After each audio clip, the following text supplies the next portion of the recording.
ભાવનગરમાં ભારે પવન સાથે વરસાદની આગાહી કરવામાં આવી છે। અલંગમાં આવેલ દરિયાની અંદર ભારે કરંટ જોવા મળી રહ્યો છે।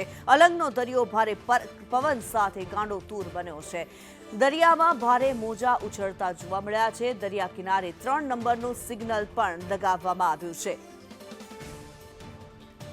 મયુર દવે અમારી સાથે જોડાયેલા છે। મયુર, આગામી સમયમાં ભાવનગરની અંદર ભારે વરસાદની આગાહી કરવામાં આવી છે। તંત્ર કેવી રીતે તૈયાર?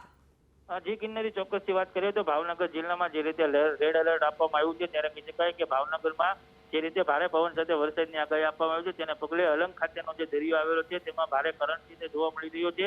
હાલ અલંગના દરિયામાં ભારે પવન સાથે દરિયો છે તે કાંડોતૂર બન્યો છે। કહી શકાય કે અલંગના દરિયામાં ભારે મોજા છે તે ઉતરતા જોવા મળ્યા હતા।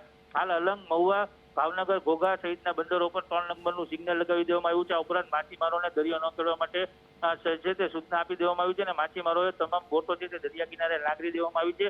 એટલે કહી શકાય કે ભાવનગરનું વહીવટી તંત્ર છે તે હાલ ભારે પવન સાથે વરસાદની જે આગાહી આપવામાં આવી છે તેના પગલે અત્યારે એલર્ટ બની ગયું છે। કિનારી જી, ધન્યવાદ મયુર આ માહિતી માટે।